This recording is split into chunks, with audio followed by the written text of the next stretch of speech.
الحمد لله كفى والسلام على عباد الله الذين اصطفى أما بعد فأعوذ بالله من الشيطان الرجيم بسم الله الرحمن الرحيم ربنا اغفر لنا ولإخواننا الذين سبقونا بالإيمان ولا تجعل في قلوبنا غلا للذين آمنوا ربنا إنك رؤوف رحيم صدق الله العظيم۔ محترم بزرگوں، ہم لوگ ابھی جس مہینے میں چل رہے ہیں یہ اسلامی مہینوں کی ترتیب کے اعتبار سے یہ 12واں مہینہ ہے۔ سال کا آخری مہینہ ہے۔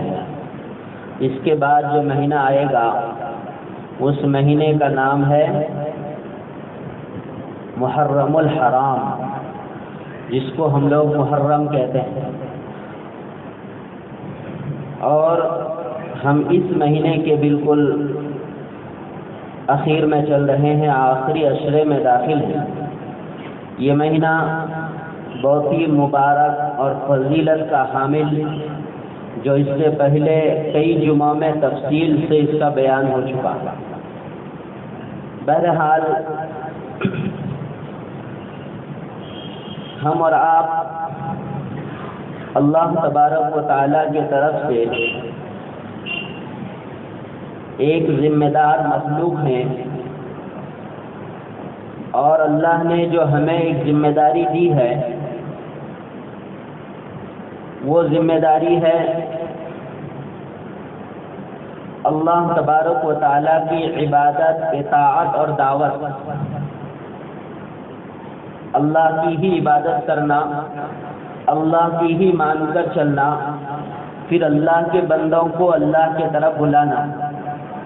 یہ اللہ تبارک و تعالیٰ نے ذمہ دار بنایا ہے، اور جب بندہ کوئی کام کرے ذمہ داری کا، تو جب تک اس کو ذمہ داری کا علم نہ ہو، یا جب تک پھر رب کی طرف سے اس ذمہ داری کی کوئی رہبری نہ ہو، یا پھر رب سے اس کام کی مدد طلب نہ کی جائے، رب سے اس کام کے کامیابی اور قبولیت کی دعا نہ مانگی جائے، تو بندہ وہ ذمہ داری ادا نہیں کر سکتا۔ میں نے جو آیت کریمہ پڑھی ہے اس میں اللہ تبارک و تعالیٰ نے دعا کا تذکرہ کیا ہے، تو اسی عنوان پر تھوڑی دیر بات کرتے ہیں کہ دعا کیا چیز ہے۔ قرآن کریم میں تقریباً 100 آیتیں دعا پر مشتمل ہیں۔ یہ تقریباً 100 آیات میں اللہ پاک نے دعا کا تذکرہ کیا ہے، جس میں یا تو دعا مانگنے کا طریقہ بتلایا گیا، یا پھر دعا مانگنے کا حکم دیا گیا، یا پھر نبی کی دعا کا تذکرہ ہے، یا پھر انبیاء علیہ السلام کی دعاؤں کا تذکرہ ہے، یا پھر نیک اور صالح لوگوں کی دعا کا تذکرہ ہے، وغیرہ وغیرہ۔ اس طرح کی 100 آیات دعاؤں پر مشتمل ہیں۔ اس سے اندازہ ہوتا ہے کہ بندے کو اللہ سے کتنی دعائیں کرنی چاہیے۔ حدیث میں اللہ کے نبی صلی اللہ علیہ وسلم نے جہاں پر دعا کے عنوان پر بہت ساری باتیں آپ نے ارشاد فرمائی ہیں، وہاں پر چھوٹے چھوٹے جملے میں اللہ کے نبی نے 3 باتیں ارشاد فرمائی۔ دیکھیے کتنی گہری بات ہے اور کتنی جامع بات ہے۔ ایک حدیث میں اللہ کے نبی نے فرمایا الدعاء هو العبادہ، دعا یہ عبادت ہے۔ دعا کیا ہے؟ اور نماز یہ بھی عبادت ہے، اور قربانی یہ بھی عبادت ہے، اور زکوٰۃ اور صدقہ اور تلاوت اور تسبیح وغیرہ وغیرہ۔ لیکن ہاتھ اٹھا کر صف میں بیٹھ کر، گھر میں بیٹھ کر، مصلی پہ بیٹھے ہیں، پاک جگہ پہ کھڑے ہیں، بیٹھے ہیں، یا کہیں پر بھی ہیں، آدمی اللہ کی طرف متوجہ ہوتا ہے۔ نماز کی کوئی شکل نہیں، وضو ہونا کوئی ضروری نہیں ہے، یہاں تک کہ آدمی اگر ناپاک ہے تو بھی دعائیں کر سکتا ہے، کوئی شرائط نہیں۔ لیکن جب بندہ اللہ کی طرف متوجہ ہوتا ہے اللہ سے مانگنے کے لیے، اللہ کو کچھ بتانے کے لیے اور اللہ سے کچھ لینے کے لیے، تو نہ تو قبلہ کی طرف رخ ہونا شرط ہے، نہ مسجد میں جانا ضروری ہے، اور نہیں آدمی کا وضو ہونا ضروری ہے۔ یہاں تک کہ آدمی اگر ناپاک ہے، یہ نہیں کہیں گے ضروری ہے کہ ناپاک ہونا ضروری ہے، نہیں، یہاں تک کہ آدمی ناپاکی کی حالت میں ہے تو بھی بندہ دعا کر سکتا ہے، اور اس دعا کو اللہ کے نبی نے عبادت کہا ہے۔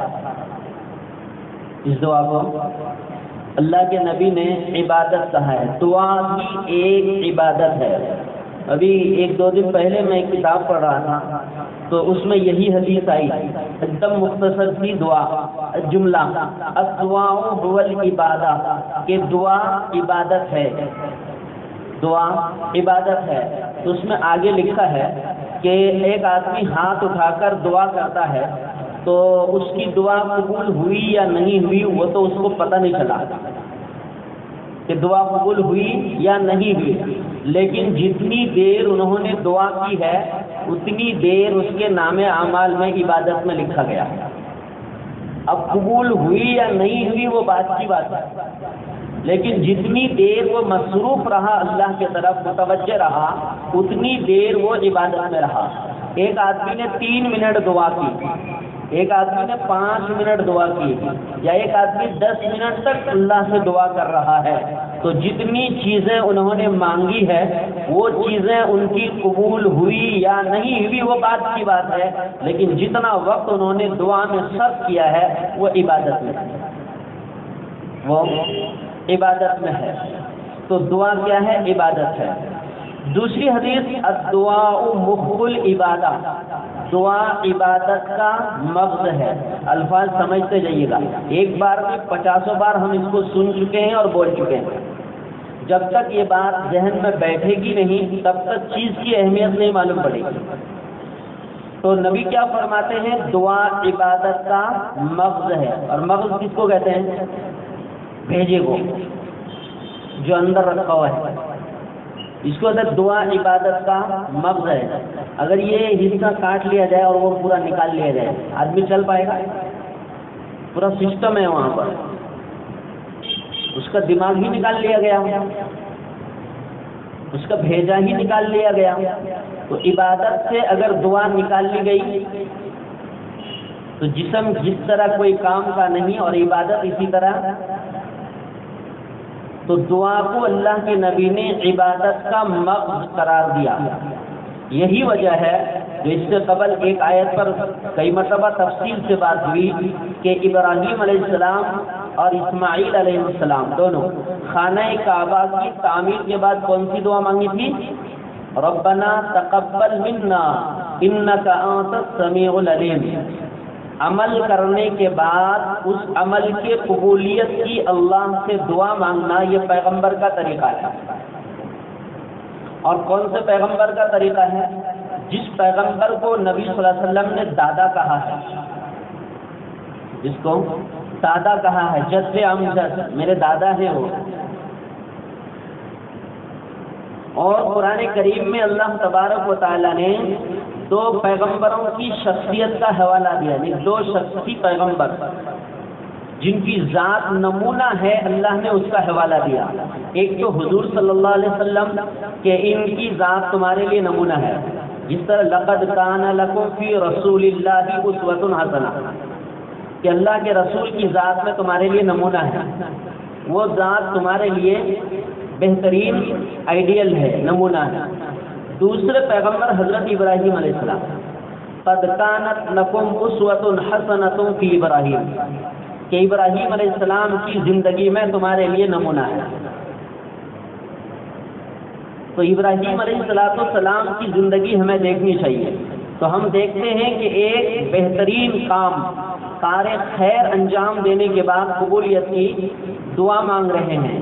تو محدثین نے لکھا ہے کہ آدمی عمل خیر کرنے کے بعد، اعمال خیر کرنے کے بعد، کوئی بھی اچھا عمل کرنے کے بعد اس عمل میں جان اس وقت پیدا ہوگی جب وہ اللہ سے اس کی قبولیت کی دعا مانگے گا۔ قبولیت کی دعا مانگے گا۔ یہی وجہ ہے کہ اللہ کے نبی نے فرمایا کہ دعا عبادت کا مغز ہے۔ سب کچھ کرنے کے بعد آدمی تھوڑی دیر اللہ سے مانگنا چاہیے بندے کو۔ تیسری حدیث، الدعاء سلاح المؤمن، دعا مومن کا ہتھیار ہے۔ یہ دیکھیں چھوٹی چھوٹی باتیں ہیں لیکن ہے کتنی جامع۔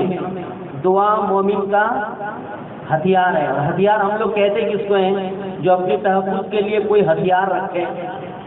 تو یہاں کوئی مثالی بات نہیں کہی گئی یا کوئی خیالی بات نہیں کہی گئی، یہ حقیقت ہے۔ دعا مومن کا ہتھیار ہے۔ اس کی کیا مثال ہے؟ میں ایک دو مثال دیتا ہوں۔ نمبر ایک ایسی مثال جو سب کو یاد ہے آپ کو؟ سب کو یاد ہے، جب سفر میں نکلیں تو اللہ کے نبی نے کیا فرمایا؟ دعا پڑھ لو۔ کون سی دعا؟ سبحان الذی سخر لنا هذا وما كنا له مقرنین وانا الى ربنا۔ جب سفر میں نکلیں تو یہ دعا پڑھ کے جائیں گے۔ اس کی فضیلت کیا ہے؟ جو اس دعا کو پڑھ لے گا وہ ہر قسم کے حادثات سے محفوظ رہے گا۔ اور آدمی ہتھیار ساتھ میں رکھتا کیوں ہے؟ اپنے تحفظ کے لیے۔ گویا یہ دعا بندے کے لیے تحفظ ہے۔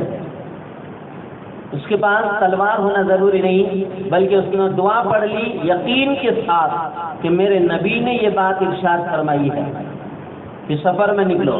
آدمی گھر سے نکلے تو دعا پڑھے، آدمی گھر سے نکلے تو آدمی دعا پڑھے۔ دعا پڑھنے کا تذکرہ کیوں ہے؟ کیوں پڑھے جی؟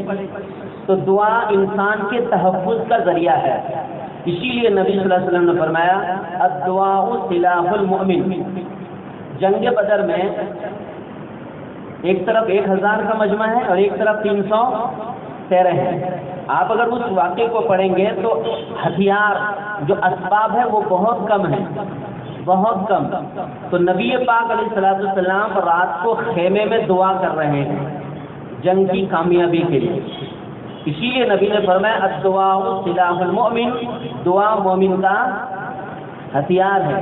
میدان جنگ میں بھی دعا پڑھائی جاتی ہے، پڑھی جاتی ہے، دعا کی جاتی ہے، کرائی جاتی ہے، اس لیے کہ نبی نے فرمایا دعا مومن کا ہتھیار ہے۔ تو 3 باتیں ہوئی۔ نمبر 1 دعا عبادت کا کیا ہے؟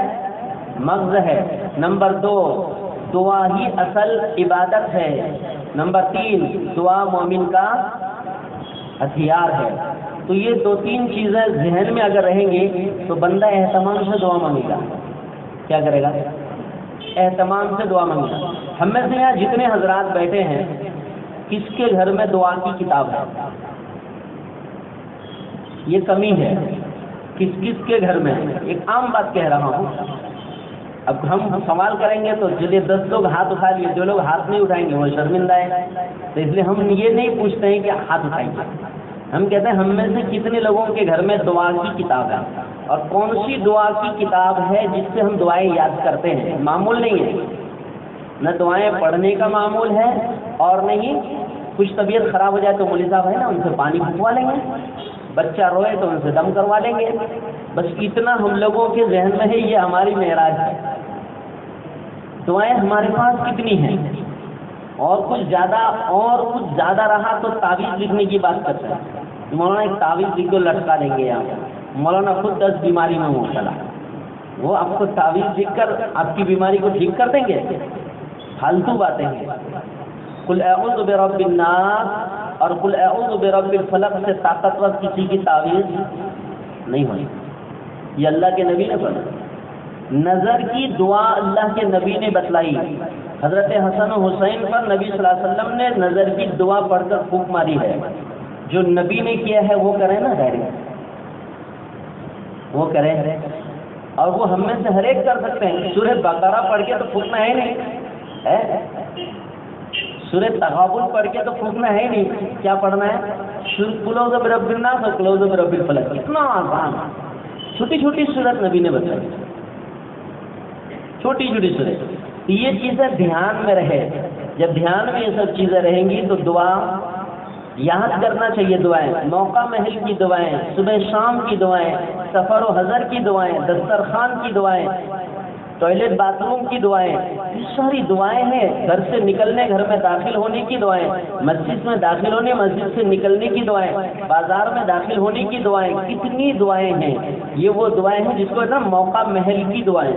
آدمی اب ایسے سوچے گا اتنی ساری دعائیں کون یاد کرے گا؟ آدمی ٹارگیٹ بنا کے یاد کرے گا نا تو 2-4-6 مہینے میں ساری دعائیں یاد کرے گا. اس کو ضروری نہیں ہے کہ اس کو 99 دعا یاد کرنی ہے. وہ ٹارگیٹ بنا کر یاد کرے تو 99 بھی پار کر جائے گا، اور اس کو احساس تک نہیں ہوگا کہ مجھے 100 سے زائد دعائیں یاد ہیں. بازار کی دعا بازار میں پڑھنی ہے، مسجد میں تھوڑے پڑھنی. مسجد کی دعا مسجد میں پڑھنی ہے، بازار میں تھوڑے پڑھنی ہے، نہیں پڑھے. گھر سے نکلنے کی دعا گھر سے پڑھنی ہے، مسجد سے نکلنے ٹائم تو نہیں پڑھنی ہے. تو ہر ایک موقع کی دعا ہے. ان دعاؤں میں تحفظ ہے، ان دعاؤں میں تحفظ ہے.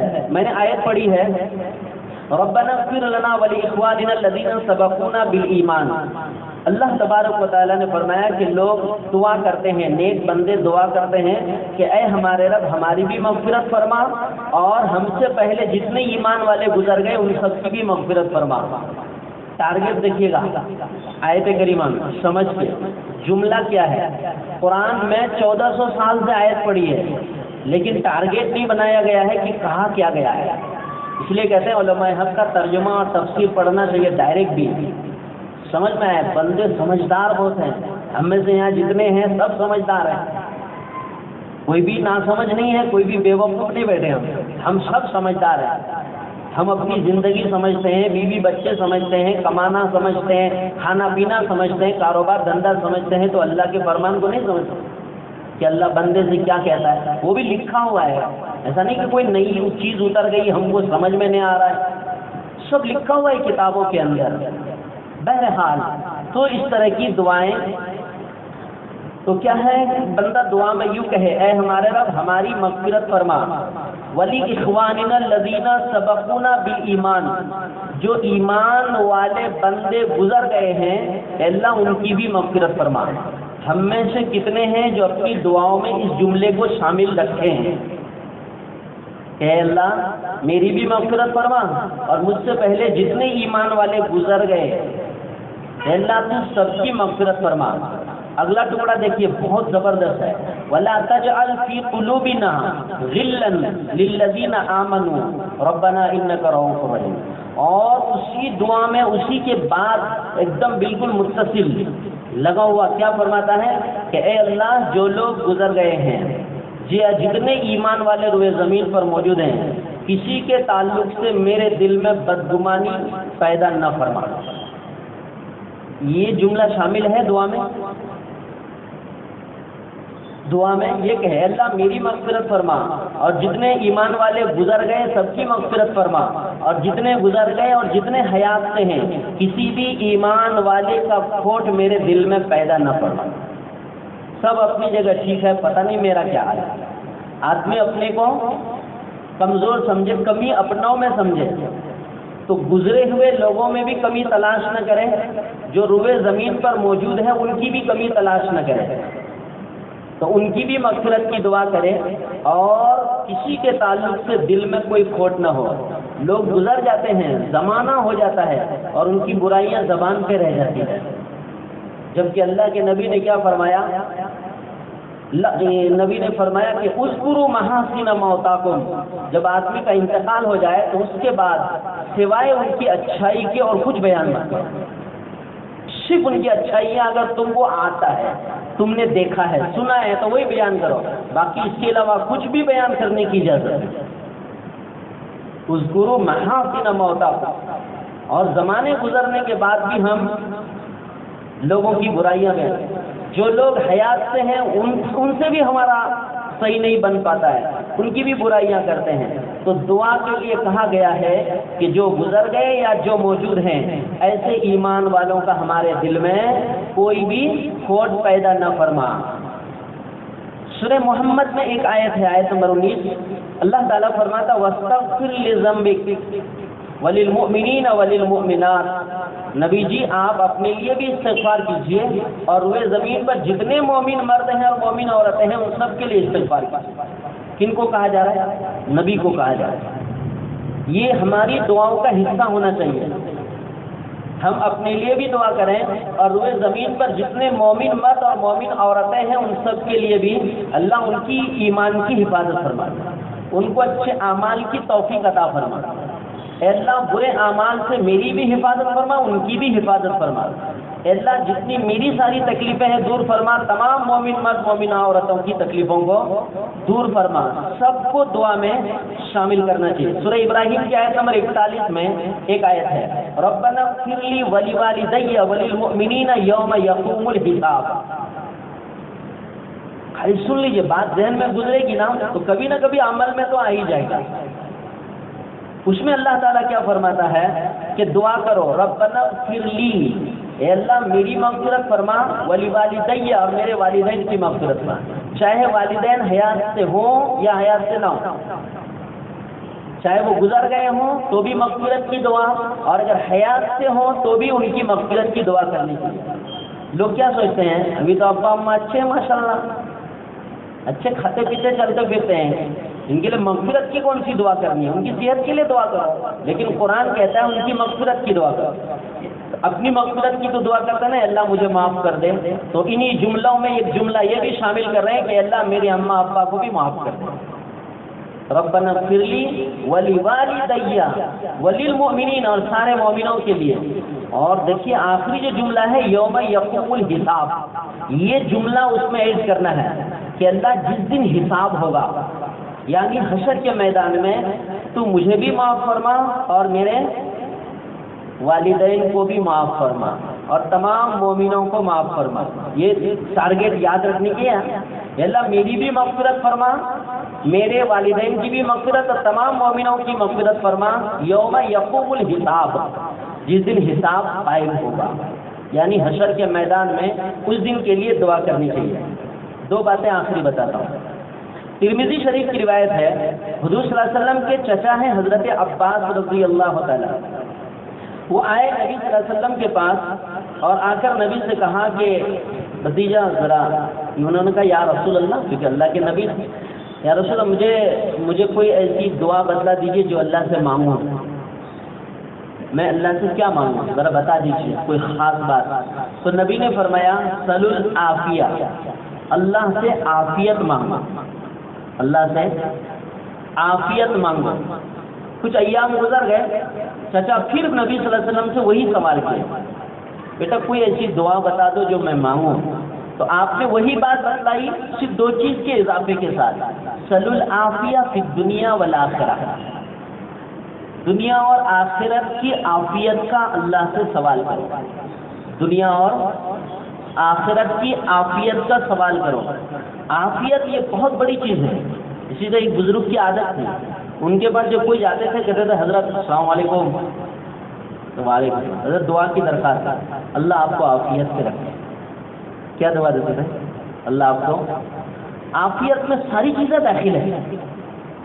عافیت میں اللہ آپ کو ایمان کے ساتھ عافیت رکھے، ایمان کے ساتھ سلامت رکھے، حلال روزی کے ساتھ سلامت رکھے، صحت کے ساتھ آپ کو سلامت رکھے، اچھائی کے ساتھ آپ کو سلامت رکھے، بیوی بچوں کے ساتھ سلامت رکھے، دعا درود کے ساتھ سلامت رکھے، نماز عبادت کے ساتھ سلامت رکھے. عافیت میں ساری چیزیں داخل ہیں. کہتے نا جی میرے لیے دعا کیجیے اللہ آپ کو عافیت سے رکھے. تو چچا کو نبی نے کیا فرمایا کہ اللہ سے کیا مانگو؟ دنیا اور آخرت کی عافیت مانگو. تو اس لیے ہم لوگ جو دعا کریں نا تو اللہ سے عافیت مانگنی چاہیے. اے اللہ ملک و ملت کے برے حالات سے ہماری عافیت فرما، ملک کے بھی برے حالات سے اور ملت کے بھی برے حالات سے اور دنیا اور آخرت کے برے حالات سے ہم کو عافیت عطا فرما.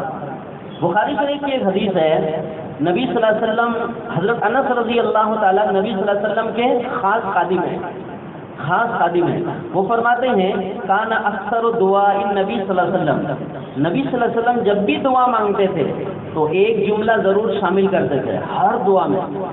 وہ سب کو یاد ہے، بتاؤں؟ ربنا آتنا فی الدنیا حسنہ وفی الآخرۃ حسنہ وقنا عذاب النار. ہم سب کو یاد ہے، لیکن نبی صلی اللہ علیہ وسلم اپنی ساری دعاؤں میں اس دعا کو شامل رکھتے تھے.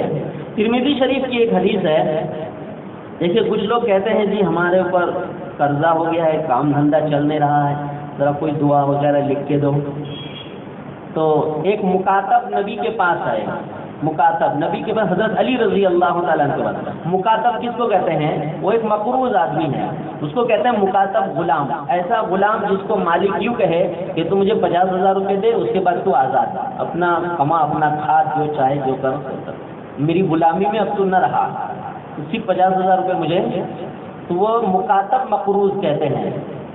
تو وہ اپنے قرض کی ادائیگی کے لیے تو آئے حضرت علی رضی اللہ تعالیٰ عنہ کے پاس، کہنے لگے جناب علی مجھے کوئی ایسی دعا بتلا دیجئے، میں قرض میں ڈوب گیا ہوں، میں مخاطب ہوں، میرے کو مالک کو اتنے پیسے ادا کرنا ہے، اتنا بڑا مقروض ہوں میں. تو حضرت علی رضی اللہ تعالیٰ نے فرمایا میں اپنی طرف سے کیا بتاؤں، کیا میں تم کو وہ دعا نہ بتلا دوں جو نبی صلی اللہ علیہ وسلم نے مجھے بتلائی تھی؟ اسی قرض کی دعا بتلائی تھی. میں نے بھی سوال کیا تھا کہ اللہ کے نبی میرے اوپر قرض ہے، تو اس قرض سے اترنے کے لیے کوئی دعا بتلا دیں، کوئی راستہ بتلا دیں. تو نبی صلی اللہ علیہ وسلم نے مجھے وہ دعا بتلائی تھی، وہی بتا دیتا ہوں آپ کو. جی بتا دیجئے. تو نبی پاک علیہ الصلوۃ والسلام نے فرمایا یا علی لو کان علیک مثل جبل دینا اداک اللہ علیک، کہ اے علی اگر پہاڑ کے اتنا بڑا بھی تمہارے اوپر قرض ہو تو وہ قرض اللہ تم سے ادا کروا دے گا اگر تم نے یہ دعا پڑھی. اکثر لوگوں کو وہ دعا یاد ہے، ہو سکتا ہے کچھ لوگوں کو یاد نہ ہو. اللہم اکفنی بحلالک عن حرامک واغننی بفضلک عمن سواک، بس اتنی دعا. اللہم اکفنی، بڑی اللہم اکفنی بحلالک عن حرامک واغننی بفضلک عمن سواک. اس دعا کا ترجمہ یہ ہے اے اللہ حرام کے مقابلے میں حلال میرے لیے کافی فرما، اور آپ اپنے فضل سے اپنے علاوہ سے مجھے بے نیاز فرما. صرف اپنا ہی فقیر بنا کے رکھ، اللہ آپ کا ہی محتاج بنا کے رکھ، دنیا میں کسی کا محتاج نہ بنا.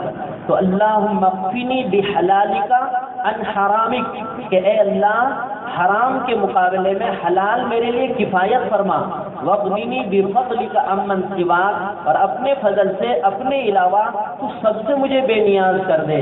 تو نبی نے کیا فرمایا حضرت علی رضی اللہ تعالیٰ عنہ سے، پہاڑ کے اتنا بڑا بھی اگر قرض ہو تو یہ قرض اتر جائے گا. دعا کتنی پاورفل رہتی ہے نا. کس نے فرمایا؟ ولی صاحب نے؟ کوئی امام صاحب کی تقریر ہے یہ؟ اللہ کے نبی صلی اللہ علیہ وسلم فرماتے ہیں، ترمذی شریف کی حدیث ہے. یہ دعا یاد کرنی چاہیے. کسی کو اگر ضرورت ہو تو کوئی بھی امام صاحب، کسی بھی مسجد کے امام صاحب لکھ دیں گے اللہم اکفنی بحلالک عن حرامک واغننی بفضلک عمن سواک. کثرت سے یہ دعا پڑھنی چاہیے. فرض نماز کے بعد بھی پڑھتے رہنا چاہیے، اٹھتے بیٹھتے چلتے پھرتے ہاتھ اٹھائیں دعا مانگنے کے لیے تو یہ دعا پڑھتے رہنی چاہیے. اللہ عمل کی توفیق عطا فرمائے.